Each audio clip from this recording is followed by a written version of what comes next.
Coming to you from Orange County, California, this is the Jug Life Podcast with Max Ada and Chad Wesley Smith.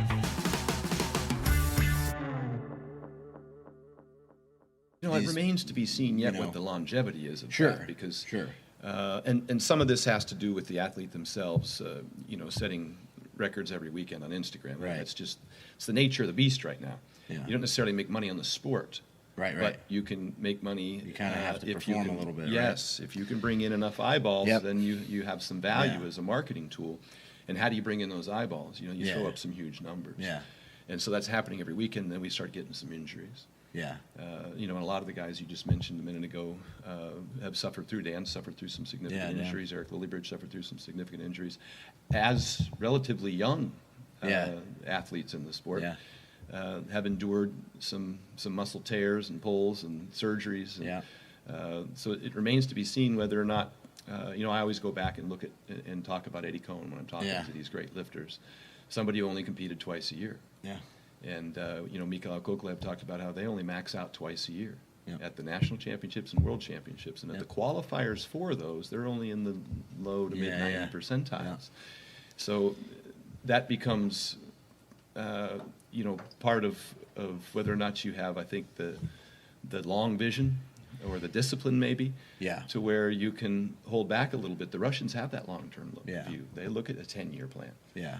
We look at, in 3 months I got to meet. Right.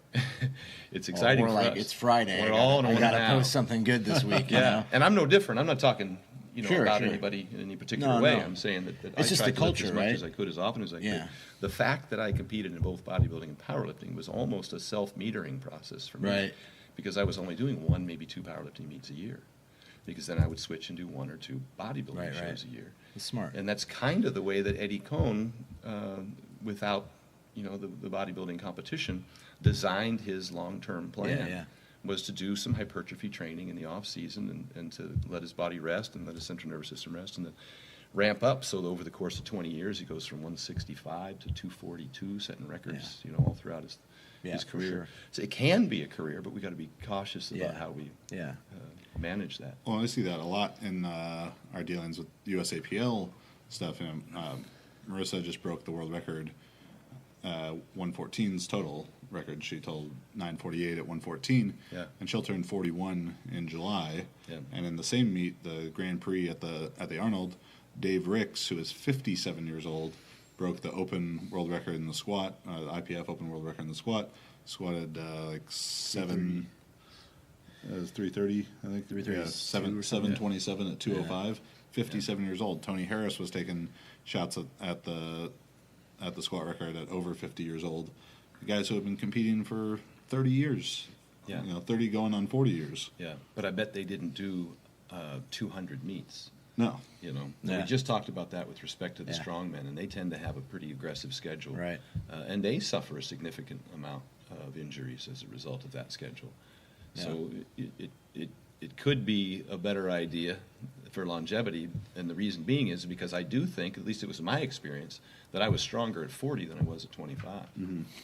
And significantly so. And it may be that tendon and ligament strength that is slower to earn that provided me that opportunity. But I would like to see people be able to realize that. Now, I think I was north of what's safe.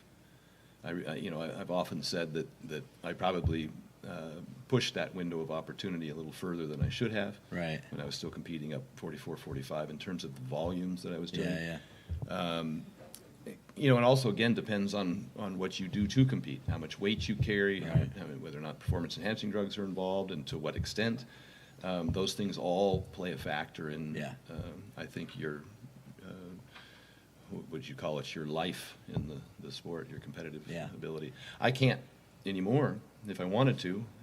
You see a guy squatting 700-some pounds at 57, and I'm like, damn, 57, 77. And I start thinking, I might be able to do that. But what you have to do to get there, can you do it safely? Can you do it without getting injured?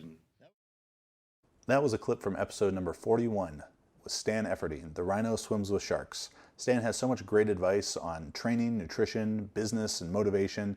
He's one of our favorite guests, and this is one of our favorite episodes ever. Check out the full episode with Stan right here or through the link in our info. If you're interested in online coaching, visit juggernautcoaching.com through the link in our info or right here.